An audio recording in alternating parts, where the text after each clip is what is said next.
أما بعد فقد قال الله تبارك وتعالى في كلامه المجيد وفرقانه الحميد. أعوذ بالله من الشيطان الرجيم. بسم الله الرحمن الرحيم. ولئن سألتهم ليقولن إنما كنا نخوض ونلعب قل أبالله وآياته ورسوله كنتم تستهزئون لا تعتذروا قد كفرتم بعد إيمانكم. صدق الله مولانا العظيم وصدق رسوله النبي الكريم ونحن على ذلك من الشاهدين والشاكرين والحمد لله رب العالمين.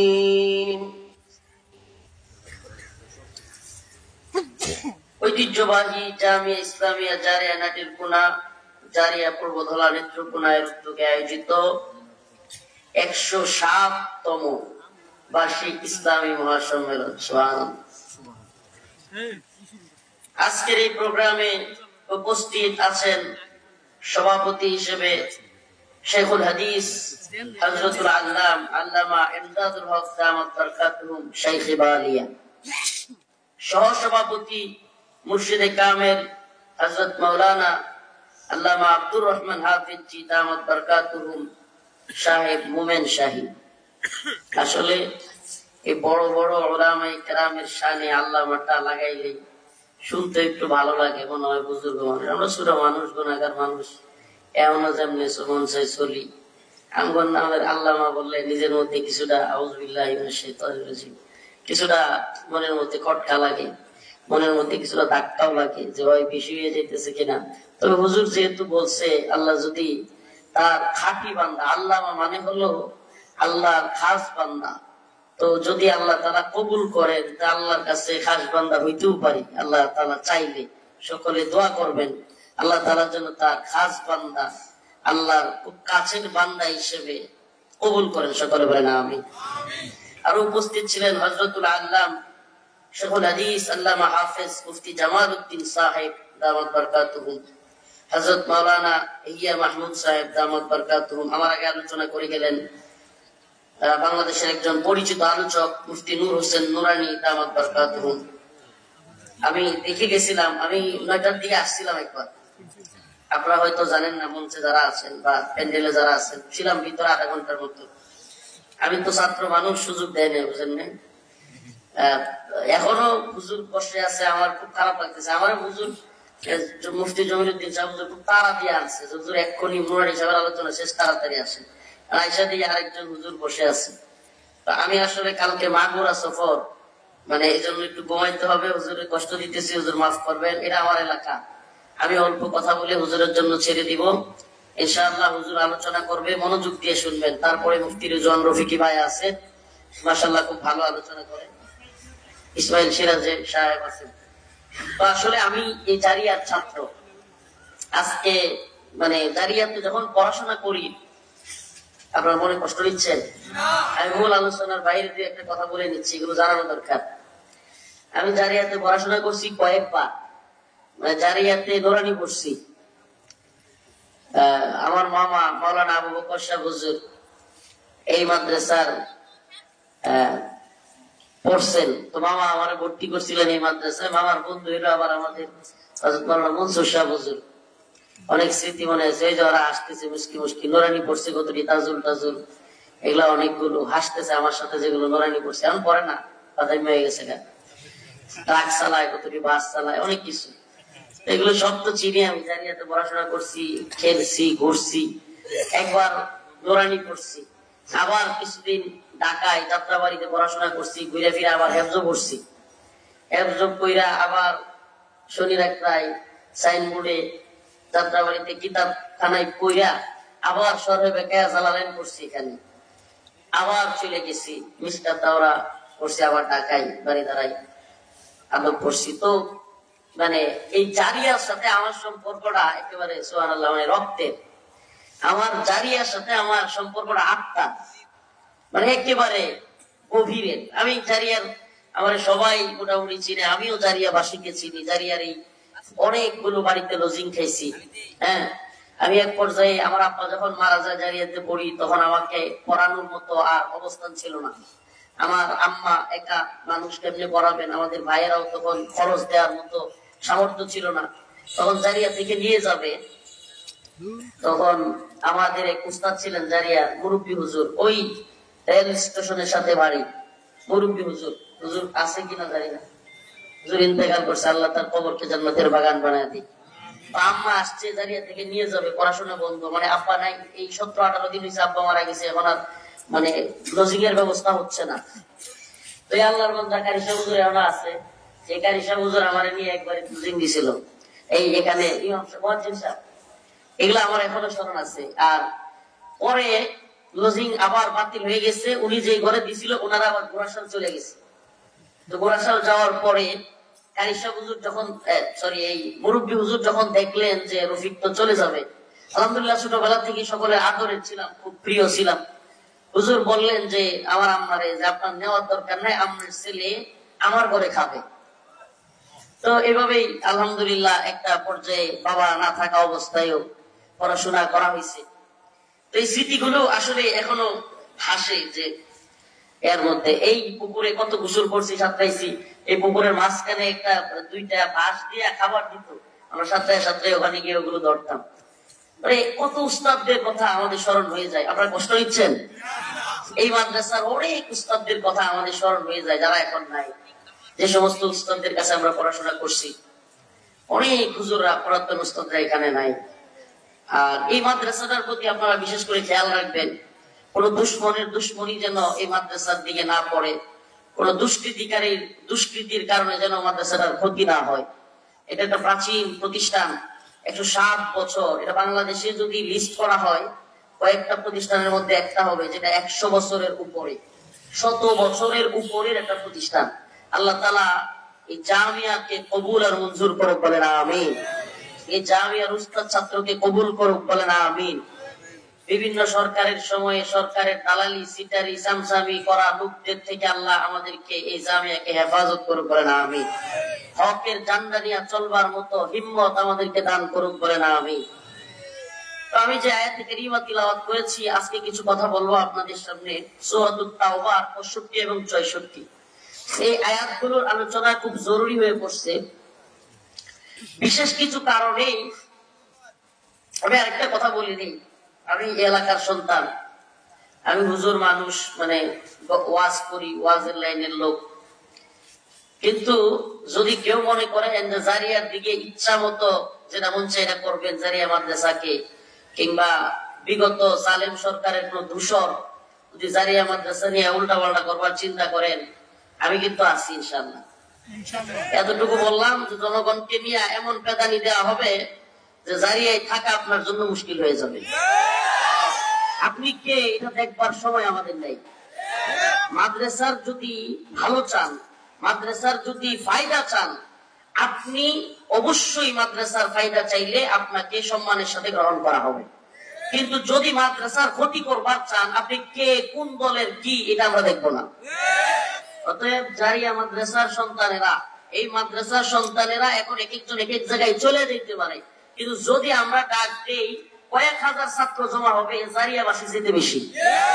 আর এটাও সত্য, জারিয়াবাসী এই মাদ্রাসাটাকে অন্তরের মাদ্রাসা মনে করে। এই জামিয়ার উপরে হাত দিলে জারিয়াবাসীও আপনাকে ছাড়বে না। অতএব মাদ্রাসা কেন্দ্রিক উস্তাদদেরকে, ছাত্রদেরকে সহযোগিতা, আমি জীবন ভর দেখছি জারিয়াবাসী ছাত্রদেরকে উস্তাদদেরকে সহযোগিতা করে, জীবন ভর দেখছি। অতএব কোন জুলুমের হাত বাড়াবেন না, ওই হাত ভেঙে দেওয়া হবে। আয়াতে কারিমা তিলাওয়াত করেছি 65 এবং 64 সূরাতুত তাওবা। وَلَئِن سَأَلْتَهُمْ لَيَقُولُنَّ إِنَّمَا كُنَّا نَخُوضُ وَنَلْعَبُ قُلْ أَبِاللَّهِ وَآيَاتِهِ وَرَسُولِهِ كُنتُمْ تَسْتَهْزِئُونَ। لا تعتذروا قد كفرتم بعد إيمانكم। প্রিয় উপস্থিতি, দীর্ঘ রাত হয়ে গেছে, আমি আলোচনার একবারে টু দা পয়েন্ট ঢুকে যাচ্ছি যে এই আয়াত নাজিল হওয়ার প্রেক্ষাপটটা কি ছিল, আজকে বর্তমান প্রেক্ষাপটের সাথে এটা গুরুত্ব কতটুকু কিংবা সামঞ্জস্য কতটুকু, এটা বুঝাই দিয়ে আমি আলোচনা শেষ করবো ইনশাআল্লাহ। আমরা বর্তমান সমাজে অনেকে দেখি, অনেক সময় এমন কিছু লোক আছে যারা খুব জঘন্য কাজ করে, কিন্তু যখন তাকে ধরা হয়, যখন তাকে পাকড়াও করা হয়, তখন বলে আমরা দুষ্টামি করতেছিলাম। নাউজুবিল্লাহ, বলে কি বলে না? অনেক চোর আছে, চোর সমাজের মধ্যে পরিচিত, আপনি সিনিয়র যারা চুরি করে, এই চোর করে কি 10-12 জন একসাথে থাকলে হঠাৎ করে একজনের মোবাইল নাই, খুঁজতেছেন খুঁজতেছেন, তার কাছে পায়ে লাইবেন, তখন সে বলবে আমি তো মজা করতেছিলাম, দুষ্টামি করতেছিলাম। আর সেরা নাই, তৈরা লাইলে মজা করতেছিলাম, গাছের ফল পাইরা যাইছে, সে কিরে কি করস পারে মানে দেখতেছিলাম। এমনও কিছু বদমাইশ লম্পট আছে, নাউজুবিল্লাহ, রাতের গভীরে আমাদের মা বোনদের দরজায় গিয়া টুকা মারে। যেদিন আমাদের ভাই কিংবা আশেপাশের পুরুষ মানুষ ঘরে না থাকে, এমন কিছু লম্পট আছে যারা ঘরের মধ্যে গিয়া টুকা মারে। টুকা মাইরা ওই মহিলার সতীত্ব বা ওই মহিলা সৎ কিনা পরীক্ষা করে, যদি দরজা খুলে দেয় তাকে স্বাগত জানায়, তাহলে তো নাউজুবিল্লাহ সে এই চিন্তা ভাবনায় ঘরে ঢুকে। আর যদি কোনো মা কোনো বোন যদি জুতা নিয়ে কয় এই বদমাইশ তুই এনে গেলে গা, তখন কয় ভাবি দুষ্টামি করতেছি। আছে না নাই? এটা শুধু এই জামানায় ছিল এমন না, খারাপ কাজ করার পরে আমি দুষ্টামি করতেছিলাম, মজার চলে করে ফেলছি, এগুলো বলার লোক আগেও ছিল, আল্লাহ রাসূলের যুগে, সাহাবায়ে কেরামের যুগেও ছিল। এক লোক তাবুকের যুদ্ধে, আজকের যে আয়াত তিলাওয়াত করছি এটা শানে নজুলটা একটু বলি। তাবুকের যুদ্ধের সময় এক লোক, কোরআন তিলাওয়াত হচ্ছে, কোরআনের আলোচনা হচ্ছে, এমন এক মজমায় আরেকজনের সাথে বলতেছে এই কোরআন তিলাওয়াতকারীরা, এই কোরআন পাঠকারীরা হলো মিথ্যুক। নাউজুবিল্লাহ, মানে যারা কোরআন পাঠ করে আল্লাহ রাসূল সাহাবায়ে কেরাম তাদেরকে বলতেছে মিথ্যুক, তাদেরকে বলতেছে বেকুব, তাদেরকে বলতেছে ভীতু কাপুরুষ। নাউজুবিল্লাহি মিন যালিক। তখনই এই আয়াত নাযিল হয়েছে। আল্লাহ পাক তার রাসূলকে জানায়া দিচ্ছেন যে যেই লোকগুলো এই সমস্ত কথাবার্তা বলে এদের অন্তরের অবস্থা এক, মুখের অবস্থা আরেক। এটা কেমনে? যখন এই আয়াত নাযিল হলো, ওয়ালা ইনসালতাহুম লা ইয়াকুলুন্না ইন্নামা কুন্না নাখুদু ওয়া নালআব কুল আবিল্লাহি ওয়া আয়াতিহি ওয়া রাসূলিহি কুনতুম তাস্তাহজিউন। আল্লাহ রাসূল সাল্লাল্লাহু আলাইহি ওয়াসাল্লামকে আল্লাহ পাক জানায়া দিলেন যে আপনি যখন তাদেরকে জিজ্ঞেস করবেন কোরআন তিলাওয়াত পাঠকারীকে কেন তুমি মিথ্যুক বললা, কেন তুমি কোরআন পাঠকারীকে পেটুক বললা, কেন তুমি কোরআন পাঠকারীকে কাপুরুষ বললা, তখন তারা বলবে লা ইয়াকুলুন্না ইন্নামা কুন্না নাখুদু ওয়া নালআব। এই যে বদমাশ, যেটা কিনা তাবুকের যুদ্ধের সময় এই কথাগুলো বলতেছিল, আল্লাহ রাসূল সাল্লাল্লাহু আলাইহি ওয়াসাল্লাম হাদিসের মধ্যে আসছে, উটে উট দিয়ে যাচ্ছিলেন, আল্লাহ রাসূলের উটে এইভাবে এক হাত ধরছে আর এইভাবে দৌড়ে দৌড়ে উটের সাথে যায়, আর তার শরীরটা পাথরের সাথে লাগতেছিল, এভাবে দৌড়ে দৌড়ে যায় আর বলে ইয়া রাসূলুল্লাহ আমি তো আসলে মজা করতেছিলাম। মজা কি করতেছিলাম? মজা করতেছিলাম। আল্লাহ পাক কোরআনের আয়াত নাযিল করে জানায়া দিলেন قل أبالله وآياته ورسوله كنتم تستهزئون। এভাবে আপনি বলেন যে তুমি কি আল্লাহ এবং তার রাসূলকে নিয়ে, আল্লাহ এবং তার রাসূল ও আয়াতিহি এবং আল্লাহর কোরআনকে নিয়ে মজা করতেছিলে? যদি তুমি তাই করে থাকো, আল্লাহ এবং তার রাসূলকে নিয়ে, কোরআনকে নিয়ে মজা করে থাকো, লা তা'তাদিরু ক্বাদ কাফারতুম, লা তা'তাদিরু ক্বাদ কাফারতুম, তোমার কোনো উযর, কোনো আপত্তি, তোমার কোনো বক্তব্য শোনার সময় নাই। লা তা'তাদিরু ক্বাদ কাফারতুম বাদা ঈমানিকুম, তুমি ঈমান আনার পর কুফরি করেছো, আল্লাহ এবং তার রাসূলকে নিয়ে কটূক্তি করার কারণে ঈমান আনার পর তুমি কাফের হয়ে গেছো, তোমার কোনো উযর আল্লাহ পাক শুনবেন না। আমাদের সমাজেও কিছু আউলা বাউলারা খুব বাড়ছে, এরাও আল্লাহ এবং তার রাসূলকে নিয়ে ইচ্ছা মতো গালমন্দ করে, ইচ্ছা মতো আল্লাহ এবং তার রাসূলকে নিয়ে কটূক্তি করে, আল্লাহ এবং তার রাসূলকে কোরআনকে হেয় প্রতিপন্ন করে। এদের অবস্থা হলো এমন যে এদেরকে যখন মনে করেন কথার কথা জায়গা বাজার একটা ধরছেন বাবা, এই বদমাইশ, আল্লাহ এবং তার রাসূল নিয়ে উল্টাপাল্টা কথা কস, কিংবা তুই গাঁজা খাস কিন্তু নামাজ পড়স না, আবার নিজের উলিয়া উলিয়া মারে করতে লোক দাবি করস, তখন বলবে আরে আমরা তো মানুষের একটু বিনোদন দিই, মজা করি। কি বলবে? মজা করি। আল্লাহ বলেন তুমি মজা করো। কুল আবিল্লাহি ওয়া আয়াতিহি ওয়া রাসূলিহি, আল্লাহ তার রাসূল এবং তার আয়াতকে নিয়ে মজা করো। লা তা'তাযিরু ক্বাদ কাফারতুম, তোমার কোন উযর আপত্তি, তোমার কোন উযর কবুল হবে না, গ্রহণযোগ্য হবে না। লা তা'তাযিরু ক্বাদ কাফারতুম বা'দা ঈমানিকুম, ঈমান আনার পর তুমি কুফরি করে ফেলেছো। এই ফতোয়া কে দিছে? এখন যদি কোন বাউলে যদি এই ধরনের বক্তব্য দেয়, যেই বক্তব্য সুস্পষ্ট ভাবে আজকে আপনাদের কি শোনানো দরকার, মুসলমান ইমানদার শোনানো দরকার, আপনাদের জানা দরকার যে কোন বাউল যদি এই ধরনের বক্তব্য দেয় আল্লাহ এবং তার রাসূলকে নিয়ে, যেটা ঈমানের সাথে আল্লাহর শান মানে যায় না, মুমিনদের অন্তরে কষ্ট পায়, আল্লাহ পাকের শান মানে আঘাত আনে, আর সে যদি বলে যে আমি পালা গান করতেছিলাম, চিবার পরমের পালা, এই বন্ডামি নাম দিয়া যদি আল্লাহর বিরুদ্ধে এই ধরনের, একটু শুনেন আগে কথাগুলো, তারপরে আমি আপনাদেরকে কথাগুলো বলছি। এই কথাগুলো আমাদের এই আঞ্চলিক ভাবেও খুব প্রাসঙ্গিক, বর্তমান জাতীয় ভাবেও খুব প্রাসঙ্গিক। কেন প্রাসঙ্গিক এটা তারপরে বলছি, আপনারা একটু ভিডিওটা দেখবেন, শুনবেন। জানি আল্লাহর কথার কোনো গোয়া মাথা বিদেশি পাই না, মাথা কোনটা গোয়া কোনটা আমি জানি না আপনারা শুনছেন কিনা। বলছে আল্লাহর কথা গুয়া মাথা আমি কিছুই বুঝতে পাই না। আবারও জোরে বলেন নাউজুবিল্লাহ। ওই গুয়া কোনটা শব্দগুলো শুনতেই আল্লাহ পাকের সাথে যে কুলাঙ্গার এই ধরনের শব্দ উচ্চারণ করতে পারে, বাংলার জমিন এদের জন্য সংকীর্ণ করে দেওয়া হবে।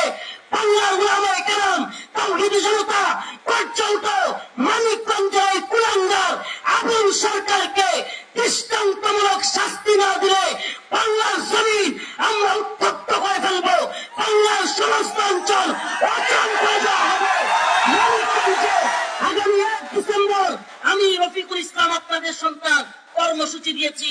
আপনাদের মঞ্চে আসার পর জাতীয় দৈনিক পত্রিকা যুগান্তরে দেখলাম আমার এইটা নিয়ে নিউজ করেছে, 1 ডিসেম্বর মানিকগঞ্জে এই আবুল সরকারের দৃষ্টান্তমূলক শাস্তির জন্য ইনশাআল্লাহ আদালত চত্বরে অবস্থান কর্মসূচি পালন করব আমি।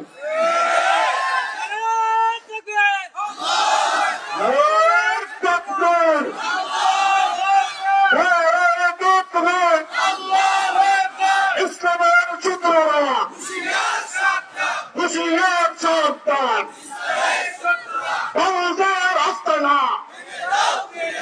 এই বাংলায় হবে না, বাংলার আস্তানা। আপনাদের ঈমানি জজবা জাগানোর জন্য এবং অন্তর থেকে আল্লাহর প্রতি ভালোবাসা বাড়বার জন্য এবং এই বাউলাদের বন্ধ কথাবার্তার প্রতি ঘৃণার জন্য আমি আমারও শোনাচ্ছি। যেহেতু আমি বলছি, এবার কথাটা খেয়াল করেন, দেখেন কত জঘন্য কথা বলতেছে। আল্লাহর কথার কোনো গোয়া মাথা বিদেশি পাই না, মাথা কোনটা গোয়া কোনটা। নাউজুবিল্লাহ। আপনি চিন্তা করেন, আমরা শুধু ওর বক্তব্যে কষ্ট পেয়েছি তাই না, এখন নতুন করে এনসিপি নামক নতুন ছাত্রদের একটা দল বেরিয়েছে না, ছাত্র সমন্বয়কদের দল। হ্যাঁ, জুলাই বিপ্লবে এরা আন্দোলন করেছে, এটা সত্য। আমরা আন্দোলন করেছি, তাদের সাথে ছিলাম। এনসিপি নামক এই দল, তারা আল্লাহর রাসূল আল্লাহ পাককে নিয়ে যে কটূক্তি করছে, এই বাউলাদের পক্ষে বিবৃতি দিচ্ছে। নাউজুবিল্লাহ বলবেন না? বাংলাদেশে নতুন এক মুরব্বী, স্বঘোষিত মুরব্বী, সে নিজের বর্তমানে শেখ হাসিনার পরে বাংলাদেশের মালিক মনে করা শুরু করছে। নাম হইল ফরহাদ নাজার। রাজনীতি সচেতন না যারা, এরা অনেকেই এর নাম ওনাকে চিনবেনও না, জানবেনও না। বর্তমানে কয়েকজন উপদেষ্টা এবং একাধিক সমন্বয়ক ছাত্র আন্দোলনের, এরা হলো তার মুরিদ। এই ফরহাদ মাজার যেমন ভান্ডারী, এই কিছু এর উপদেষ্টা আছে, মাহফুজ আলম একটা আছে, আরো কয়েকটা আছে, এগুলাও এর মুরিদ। এই জন্য সে মনে করছে যে যেহেতু ছাত্র উপদেষ্টারা আমার মুরিদ, আমার কিছু ভক্তবৃন্দ আছে, দেশটা মনে হয় নতুন করে ওই শেখ হাসিনা যেমন এটা আমার বাপের দেশ, এমন মনে হয় ফরহাদ মাজারের বাপের দেশ। এই বদমাশ বলতেছে যে বাউল আবুল সরকারের গায়ে হাত দেওয়া মানে আমার গায়ে হাত দেওয়া, বাউল আবুল সরকারকে গ্রেফতার করা মানে আমাকে গ্রেফতার করা। চিন্তা করছে? মানে হলো আমাদের আঞ্চলিক ভাবে কিছু মুরব্বী থাকে, এরা দেখবেন যে মুরব্বী বলতে কিছু লোক থাকে, এই আপনার নেতা ঘুষে বাজারের মধ্যে মনে করেন একটা চুর ধরা পড়ছে, সব মানুষ এর জ্বালায় অতিষ্ঠ, প্রায় দিনই চুরি করে, দোকান থেকে এটা নাই হয়ে যায়, ওইটা নাই হয়ে যায়, বাড়ির থেকে ওইটা নাই হয়ে যায়। এখন অনেকদিন পরে পাবলিক ওই চুরের ধরছে, সারিয়া বাজারে পাবলিক ওই চুরের ধরলে সম্মিলিত ভাবে সব পাবলিক খেপা পিটানি দিবে না? হঠাৎ করে কিছু লোক মুরব্বী ঘুষে একজন মনে করেন এসে, যদি কেউ ওর উপরে হাত দিবি, ওর গায়ে হাত দেওয়া মানে আমার গায়ে হাত দেওয়া, ওরে কিছু বললা আমারে বলা। এই ধরনের কিছু বুইরা খারাপ আছে না নাই? ভাষাটা একটু খারাপ কর না। এই ফরহাদ মাজার বুইরা বসে বিমূর্তি ধরছে, সে মনে করতেছে তার বাপ দাদার দেশ, এদেশের আলেম ওলামা তাওহীদি জনতা সব সহ্য করে, নেতামি দল এগুলো দেখতে পারে, কিন্তু যদি ওলামায়ে কেরাম তাওহীদি জনতাকে বলে যে এই লোক আল্লাহ এবং তার রাসূলের দুশমন, বাংলার জমিনে তার জায়গা হয় না। আমরা বলি সাবধান হয়ে যাও, এনসিপি সাবধান হয়ে যাও, তোমাদের সাথে আমরা আন্দোলন করেছি। আমি বলেই ফেলি অন দ্য রেকর্ড, কালকে রাত্রে এনসিপির একজন সমন্বয়ক এবং খুবই উল্লেখযোগ্য নেতা আমার সাথে মোটামুটি 5 আগস্টের পরে আগে যোগাযোগ ছিল, কথা বলতাম, তাদের ডাকে আন্দোলনেও গিয়েছি, হাসনাত আব্দুল্লাহ, প্রিয় ভাই হাসনাত আব্দুল্লাহকে আমি এই ভিডিও বাউলের এটা পাঠাইলাম, আর এনসিপির যে বিবৃতি বাউলদের পক্ষে এটা পাঠাইলাম। তখন সে আমার বলতেছে, হুজুর, আমি বলে ফেলতেছি, আমি কখনোই এই বিষয়গুলো বলি না, উনি বলতেছে, হুজুর হুজুর এনসিপি ইসলামের পক্ষে, ইসলামপন্থী, কিন্তু পশ্চিমাদের কাছে কিংবা বহির্বিশ্বে আমাদেরকে জঙ্গিবাদী মৌলবাদী বোঝানোর জন্য আওয়ামী লীগ কিংবা অনেক গ্রুপ চেষ্টা করতেছে, এই জন্য আমরা কিছুটা এরকম। তবে আমরা এই বাউল আবুল সরকারের ভিডিও আমরা দেখি নাই। কি বলতেছে? বাউল আবুল সরকারের ভিডিও না দেখে বিবৃতিটা দিয়ে দিছে। আবুল সরকারের পক্ষে বিবৃতি দেয় নাই, বিবৃতিটা দিছে ওই যে আরো কিছু বাউলকে মারধর করা হয়েছে তাদের পক্ষে। আজকে আবার এই বিবৃতির পাল্টা বিবৃতি দিছে যে আমরা কোন ধর্মীয় উস্কানি বা ধর্মীয় আঘাত টানে এই ধরনের কাজের পক্ষে না, খেলা খাওয়ার পরে। কিন্তু আমার কথা হলো, আপনি বক্তব্য রায় শুনে বিবৃতি কিভাবে দিলেন? নাম্বার 1। নাম্বার 2, আমেরিকার আর পশ্চিমারা খুশি কইরা আল্লাহর গোলামি করতে পারবে? আমেরিকার পশ্চিমাদেরকে খুশি কইরা ঈমান ধরে রাখতে পারবেন? ভারতের গোলামি করতে গিয়া হাসিনা এই দেশের যা মন চাই তা করছে, আলেম ওলামাদেরকে জেলে বসছে, রিমান্ডে নিছে, নির্যাতন করছে, ফাঁসি দিছে, যা মন চায়। অনেক কিছু আমরা জানি যেগুলো আওয়ামী লীগের শেখ হাসিনার ইচ্ছাও ছিল না, ভারতের কথায় করা লাগছে, এগুলো আমরা জানি। খুদ আমারে যখন বেরি পড়াইছে, আপনারা শুনলে অবাক হয়ে যাবেন, খুদ আমাকে যেদিন বেরি পড়াইছিল ঢাকায়, আমি একবারে প্রাইম মিনিস্টারের ঘরের, প্রাইম মিনিস্টারের রুমের দায়িত্বশীল তাদের মুখ থেকে, তাদের মাধ্যমে কারাগারে থেকে শুনছি যে আমার ব্যাপারে সে বলতেছে, উনি বলতেছে যে এই হুজুরটারে কি এইভাবে বেরি টেরি পড়ানোর দরকার আছে? সব খুশি না, তাহলে কাকে খুশি করে এরা? ভারতকে খুশি করে। কার গোলামি করে? ভারতের গোলামি করে। ভারত চায় আলেম ওলামাদেরকে গ্রেফতার করো, কেন তারা মোদির বিরুদ্ধে আন্দোলন করলো? এই জন্য আওয়ামী লীগ ইচ্ছার বিরুদ্ধে, আওয়ামী লীগের সব ভালো তা না, সব খারাপ তা না, কিছু খারাপ, অতিরিক্ত খারাপ, ভারতের গোলামি করতে গিয়া এরা এমন পর্যায়ে গিয়েছিল যে আল্লাহর আযাব নিজেরা ডাইকে আনছিল ভারতের গোলামি করতে গিয়ে। তো ভারতের গোলামি করতে গিয়া আমেরিকার আওয়ামী লীগ যদি এদেশে পিটানি খায়া পালাইতে বাধ্য হয়ে থাকে।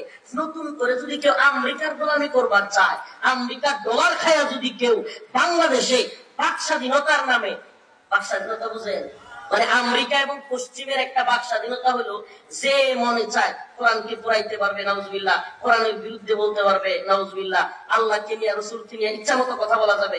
পশ্চিমে এটার নাম হলো বাক স্বাধীনতা। এই কালচারটা বাংলাদেশে চালু করবার জন্য জুনায়েদ সাকি, ফরহাদ মাজার, মেঘমল্লার বসু, আরো কিছু সুশীল সেকুলার এই বাংলাদেশে আমেরিকান ডলার খেয়ে সমকামিতা, ট্রান্সজেন্ডার মতবাদ, ছেলে ছেলে, মেয়ে মেয়ে, অবৈধ মেলামেশা, নাউজুবিল্লাহ, ছেলে ছেলে মেলামেশা, নাউজুবিল্লাহ, মেয়ে মেয়ে মেলামেশা, গে ছেলে ছেলেকে বলে গে, মেয়ে মেয়ে এটাকে বলে লেসবিয়ান, এই সমস্ত কাজগুলোকে নরমালাইজ করবার জন্য এবং আল্লাহ এবং তার রাসূলকে গালি দেওয়া, মন চাইলে কটূক্তি করা, মন চাইলে ধর্ম পরিবর্তন করা, এই কাজগুলোকে নরমালাইজ করার জন্য এর একটা প্ল্যানিং নিয়ে আগাইতেছে। এই আবুল সরকারের বক্তব্যের পরেই মেঘমল্লার বসু, জুনায়েদ সাকি, ফরহাদ মাজার, বামপন্থীরা, মিডিয়া সব চাপায়া করছে তাদের পক্ষে। আর আমাদের হুজুররা, আর এই যে একটু আগে হুজুর যে ইসলামপন্থী বাক্স বইয়া লাগতেছে সব দরে এক হয়ে গেছে, আমাদের হুজুররা ভোট আর জুট নিয়ে ব্যস্ত, আল্লাহর নিয়ে কথা কওয়ার সময় নেই। ভোট আর জুট নিয়ে ওনারা খুব ব্যস্ত, ওনারা ইসলামী শরিয়া প্রতিষ্ঠা করবে, আল্লাহর কেউ গালি দিলে এটার সময় ওনাদের নাই। আমি তো বলে ফেলি ভাই, আমি কাউরে রাইটা কথা বলি না, কারণ আল্লাহর গোলামি করি। জমিন কার? কথা বল না, জমিন কার? হায়াত দিছে কে? মৃত্যু দিবে কে? জান্নাত দিতে পারেন কে? ইন্না সালাতি ওয়া নুসুকি ওয়া মাহইয়ায়া ওয়া মামাতি লিল্লাহি রাব্বিল আলামিন। আমার নামাজ, আমার কুরবানি, আমার হায়াত, আমার মৃত্যু সব কার জন্য? আল্লাহর জমিনে বাস করি, ভয় কাকে পাবো? এজন্য আমি কখনোই আলহামদুলিল্লাহ, আল্লাহ মাফ করো, আস্তাগফিরুল্লাহ, আল্লাহ মাফ করো, এই জন্য আমি কখনোই কাউকে পরোয়া করে কথা বলবার চেষ্টা করি না। সেই কারণে আমি স্পষ্ট বলি, আমরা আওয়ামী লীগ এবং হাসিনার বিরোধিতা করেছি ভারতের গোলামির জন্য। আমরা তাদের বিরুদ্ধে আন্দোলন করেছি। এদেশের আলেম ওলামা তাওহীদবাদী জনতাকে রিমান্ডের নামে নির্যাতন করেছে, জেলে নিয়েছে।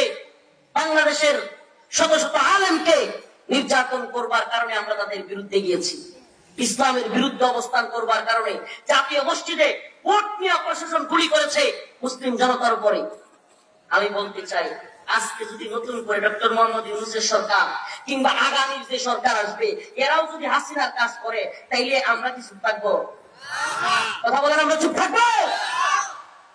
সাবধান করে দেই, বাক স্বাধীনতার দোহাই দিয়ে কেউ যদি বাংলাদেশে আল্লাহ এবং তার রাসূলের সম্মানে আঘাত করে, আল্লাহর নবীর ঘোষণা, মান সাব্বা নাবিয়ান ফাকতুলু, আল্লাহর রাসূলকে যে গালি দিবে, ইমাম আহমদ, ইমাম শাফিঈ, ইমাম মালিক, ইমাম হানাফি সমস্ত মাযহাব একমত, তার একমাত্র শাস্তি হলো ওয়াজিবুল কতল, মান সাব্বা নাবিয়ান ফাকতুলু। তোরা যদি আল্লাহ এবং তার রাসূলকে গালি দেওয়া পাক স্বাধীনতা মনে করিস, তোদের কর্ম ফেলে দেওয়া আমাদের হাত স্বাধীনতা হয়ে যাবে। তোদের বাক স্বাধীনতা যদি আল্লাহ এবং তার রাসূলকে গালি দেওয়া হয়, কটূক্তি করা হয়, আমাদের হাত স্বাধীনতা হবে তোদেরকে সাইজ করে দেওয়া। আমি স্পষ্ট বলি,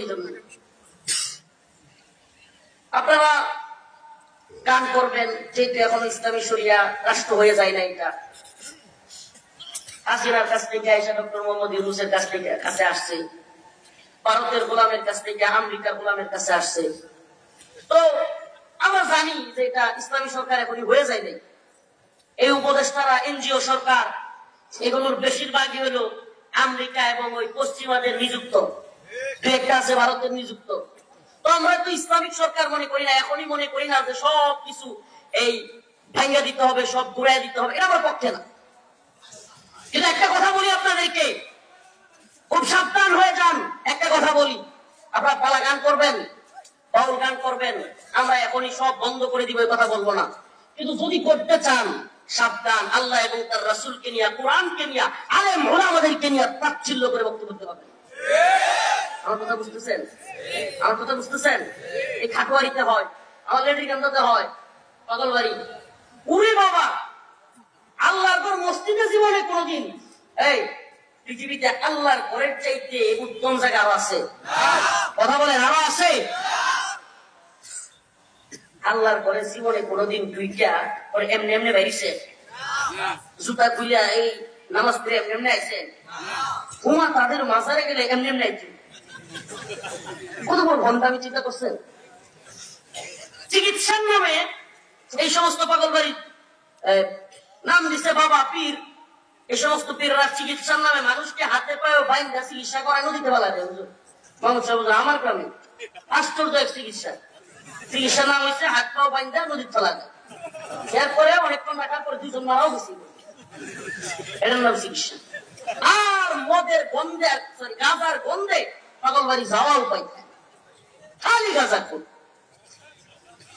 এখন আমরা যখন তাদের বিরুদ্ধে কথা বলি, এরা মনে করে আমাদেরকে শুধু, আরে বেটা তোমরা যে সমস্ত নাম গুলো বিক্রি করো, যে সমস্ত মানুষদের নাম বলো তোমাদের উত্তরসূরি, পরম শাহ কিংবা আরো যারা ছিলেন, টিপু শাহ, ভারত বিরোধী আন্দোলনের অন্যতম নেতা, আসলে এরা কি ওনাদের প্রকৃত বংশধর কিনা আল্লাহ পাক ভালো জানে। যদি সেই সমস্ত মানুষের বংশধর হয়ে থাকো, তাইলে গাঁজার ব্যবসা করতে পারতাম। একদিকে গাঁজার ব্যবসা করে, আর একদিকে এদের পায়ে আইসা মুরিদরা কপাল লাগাইয়া পায়ে শোয়া।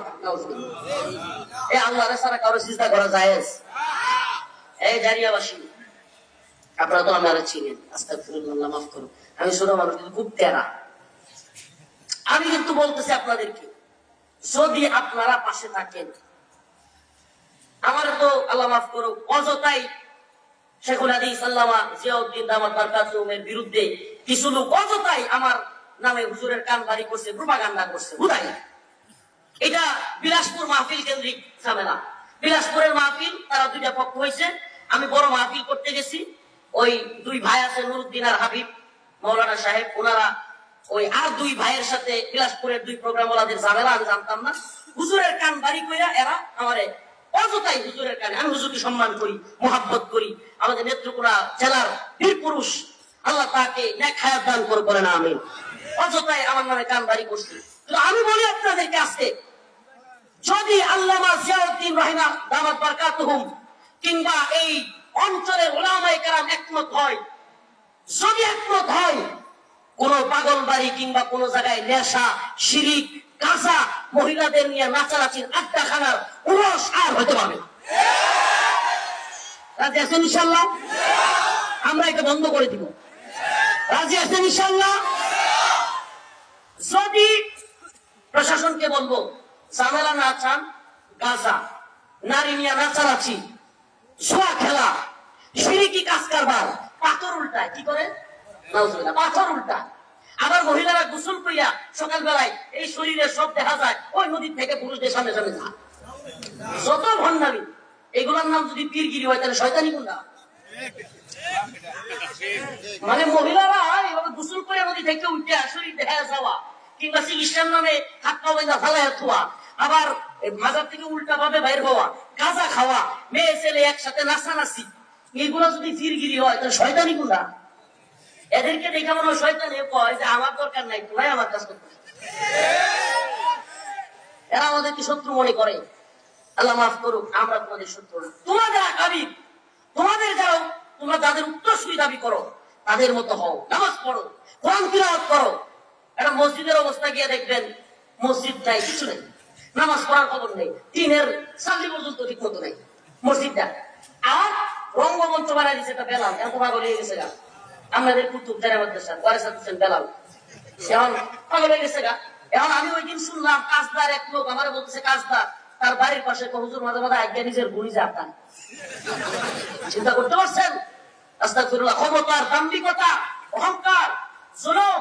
অথচ এই বেলাল এবং তার বাইকনা সুজনের নাম না দিলে মাহফিল হইতে দিত না কোনো বেলায়। যদি আমি জীবনে কোনোদিন এদের কারো নাম দিয়ে মাহফিল করি নাই, সেটাও আবার যাই নাই।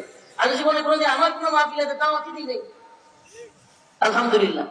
তো এই জন্য আমার শত্রুর অভাব নাই। আরে শত্রু ওই ঘোড়ার টিমের মানুষ, শত্রু কি করতে পারবো? অফলিকাল ইনসান দাইফ, আল্লাহ বলছে মানুষ বড় দুর্বল, শক্তিশালী তো আল্লাহ। শক্তিশালী কে? আল্লাহু লা ইলাহা ইল্লা হুয়াল হাইয়ুল কাইয়্যুম। তুমি হাইয়ুল কাইয়্যুম। কুল আল্লাহুম্মা মালিকাল মুলক তুতিল মুলকা মান তাশা। সমস্ত ক্ষমতার মালিক কে? তাবারাকাল্লাযী বিয়াদিহিল মুলক। সমস্ত মুলকের মালিক কে? ওয়া আলা কুল্লি শাইইন কাদির। সমস্ত শাইয়ের কাদির কে? হুয়াল আউয়াল ওয়াল আখির ওয়াল যাহির ওয়াল বাতিন। প্রথমে আল্লাহ, শেষে আল্লাহ, গোপনেও শক্তিশালী আল্লাহ, প্রকাশ্যেও শক্তিশালী আল্লাহ। আমরা তো আল্লাহর ক্ষমতায় বিশ্বাস করি, বেলায়ের ক্ষমতায় না। আমরা আল্লাহর ক্ষমতায় বিশ্বাস করি, হাসিনার ক্ষমতায়। আমরা আল্লাহর ক্ষমতায় বিশ্বাস করি, ডক্টর ইউনূসের ক্ষমতায়। এই জন্য ডরাই গারে সানি হায়াত যতদিন আছে বাঁচবো, ততদিন নাই মরে যাবে। কিন্তু এই জমিনে কোন বাতিল নাস্তিক মুরতাদ শয়তানদেরকে গলা উঁচায় চলতে পারবে না। রাজি আছেন ইনশাআল্লাহ? এই জারিয়া সহ পূর্ব দলার দুর্গাপুরের আশপাশের যুবকেরা তৈরি আছেন ইনশাআল্লাহ? আওয়াজ দেবে তা তৈরি আছেন ইনশাআল্লাহ? যদি ডাক দেই হাজার হাজার যুবক একসাথে তৈরি আছো তো ইনশাআল্লাহ? আমরা এবার দেখাই দিব।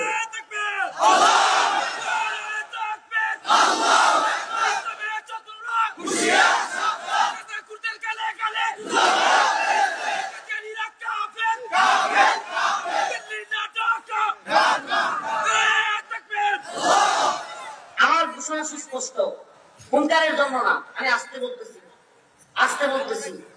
যদি যদি গাজার আসর বসানো হয়, যদি নারীদেরকে নাচানোর নামে ওরস করা হয়, যদি শিরকি কাজ কারবার করা হয়, ইনশাআল্লাহ আমরা ইনশাআল্লাহ উলামায়ে কেরামের নেতৃত্বে জারিয়ার আলেম সমাজকে বলবো, হুজুর একটা বিপ্লবী কাজ অন্তত করেন, আমার গ্রাম ধারে এই বেজ্জতি থেকে বাঁচান। আপনারা যুবকরা আমাদের পাশে থাকবেন। আমরা বলি যে তোমরা যদি ভালো হইতে চাও, আমরা তোমাদের সাথে আছি, আমরা তোমাদের সাথে আছি, তোমরা ভালো কাজ করো। তোমরা তোমার আকাবি রাস্তা, টিপু শাহ, করম শাহ, তারা যে কাজ করতেন, ভালো কাজ করতেন, মানুষকে দাওয়াত দিতেন, দ্বীনের পথে চলাইতেন, ইংরেজ বিরোধী আন্দোলন করেছিলেন, তোমরা যদি ভালো হয়ে যাও, আমরাও তোমাদের সাথে আছি। আর যদি তোমরা অসৎ পথে টাকা ইনকাম করবার চিন্তা করে শিরকি বিদআতি কাজ কারবার করার চিন্তা করো, আমি প্রশাসনকে আগেও জানাইছি, এখনো বলতেছি, এইবার শীতের মৌসুমে পাগল বাড়িতে উড়স হইতে পারবে না। যদি আমরা ডাক দেই, উলামায়ে কেরাম ডাক দেয়, শেখুল হাদিস আল্লামা জিয়াউদ্দিন দামাত বারকাতুহুমের নেতৃত্বে সকল উলামায়ে কেরাম যদি আমরা এক প্ল্যাটফর্মে আসি, ইনশাআল্লাহ আশা করি আর কোন শিরকি বিদআতি কাজ এই অঞ্চলে আর কোন গাঁজাখোরদের আখ্যা থাকবে না। এসে বলেন, যদি গাঁজাখোরের আখ্যা না থাকে, লাভ কি শুধু আমাদের হবে না ওদের হবে? আমাদের পুরা এলাকায় নেশাখোর যুবক পোলাপান বয়ে যেতেছে, আমার এলাকায় বয়ে যেতেছে, অভাব নেই, অমানে পোলাপান গাঁজা খায়। সব দেখলেই লাল, নদীর পার থেকে আইতেছে, এটা লাল টুকটুক আসুক দেখলেই বোঝা যায় গাঁজার গন্ধ। এই গাঁজাখোর দিয়ে ভরে যাচ্ছে সমাজ। আমাকে বলেন, নেশাখোর সন্তান বাবা মার কথা শুনবে? নেশাখোর সন্তান নামাজ পড়বে? নেশাখোর এ কি আল্লাহর পথে চলবে? যাবে কোথায়? জাহান্নামে। আমরা তোমাদেরকে জাহান্নামবাসী করতে চাই না, আমরা চাই তোমরা জান্নাতের বাসী হও। আমরা কি চাই? অতএব এই পশ্চিমা যে এজেন্ডা, বাংলাদেশকে পাক স্বাধীনতার নামে এই আউল ফাউলরা ইচ্ছা মতো এই পালাগারের নামে, জীবার পরমের পালার নামে আল্লাহকে নিয়ে, রসুলকে নিয়ে কটূক্তি করবার চায়, যদি এগুলোই করবার চায়, ইনশাআল্লাহ আমরা বাংলার জমিনে এদের প্ল্যানিং বাস্তবায়ন হইতে দিব না। এরা মুসলমানদের পালস বুঝবার চেষ্টা করে, আমরাও ইনশাআল্লাহ তাদেরকে প্রতিহত করবো। রাজি আছেন ইনশাআল্লাহ? তবে একটা কথা বলি, কারো বাড়ি ঘরে হামলা করা, কারো ঘর ভাঙচুর করা, কিংবা আল্লাহ না করুক কারো আঘাত করা আমাদের উদ্দেশ্য না। আমাদের উদ্দেশ্য গাজার আসর বন্ধ করা, আমাদের উদ্দেশ্য নারীদের নিয়ে অশ্লীল নাচানাচি বন্ধ করা। এই 20টা 30টা মাইক লাগায়া সারা এলাকাবাসীকে মহিলাদের ডান্স শোনানো, নাচ শোনানো, গান শোনানো, এগুলো বন্ধ করা। শিরকি কাজ কারবার, আল্লাহকে বাদ দিয়া মানুষের পায়ে সিজদা করা, চুমা খাওয়া, এগুলা বন্ধ করা। নামাজ পড়ে না এমন লোক, দাড়ি নাই এমন লোক, গাঁজা খায় এমন লোক এমনি বসে আছে আর পায়ে সিজদা করতেছে। আল্লাহ তাআলা এই শিরকি কাজ কারবার থেকে আমাদেরকে হেফাজত করুন। আরো জোরে বলেন আমিন। কষ্ট পেয়ে থাকলে মাফ করবেন, আর কষ্ট দেওয়ার জন্য বলি নাই কথাগুলো বলেছি আমার এই অঞ্চলকে শুদ্ধ করবার জন্য। কথাগুলো বলেছি আমাদের এই প্রোগ্রামে, আমার এলাকার সবচেয়ে পরিচিত মাহফিলে, যাতে করে আমরা সকলে সম্মিলিত ভাবে এক হইতে পারি। রফিকুল ইসলাম মাদানীর এক ক্লাসে এরা দিবেন নাকি থাকবেন? কে কে থাকবেন হাত তুলেন। লিল্লাহি তাকবীর, লিল্লাহি তাকবীর। যদি আপনারা সাথে থাকেন, প্রত্যেকটা মসজিদে মসজিদে খবর পাঠায়, সেই দিন ডাক দিব, লিফলেট বিতরণ করবেন, প্রত্যেকটা মসজিদে মসজিদে ইমাম সাহেব হুজুরদেরকে বলবেন, হুজুর যারা আছেন দয়া করে একেবারে বিনীত অনুরোধ করি সকল এলাকায় জানাইয়া দিবেন। ইনশাআল্লাহ যদি তারা মনে করে যে আবারও এই সমস্ত কাজ করবে, ইনশাআল্লাহ আমরা রুখে দাঁড়াবো ইনশাআল্লাহ। আর যদি আপনাদের মুরিদরা আপনাদেরকে আদিয়া নিয়ে আসে, তোফা নিয়ে আসে, আপনাদের বাড়িতে আসে, আপনারা তাদেরকে কি করেন না করেন এগুলো আমাদের দেখার বিষয়। কিন্তু আপনারা শিরিক, বিদআত, তারপরে মানুষকে অপচিকিৎসা দেওয়া, গাজার আসর বসানো, গান বাজনা করা, এগুলা বন্ধ করতে হবে। আমাদের কথা একেবারে ক্লিয়ার, পরিষ্কার কথা। আল্লাহ পাক আমাদের সবাইকে বুঝার এবং আমল করার তৌফিক দান করুন। আরেকটা দাওয়াত দেই, যদি ওখানে কেউ যেতে পারবেন কিনা, 1 ডিসেম্বর ইনশাআল্লাহ। আমি ছোট মানুষ, আমার দল নাই, কিন্তু আমি আল্লাহর শান মানের জন্য মানিকগঞ্জ আদালত চত্বরে কর্মসূচি ঘোষণা করেছি।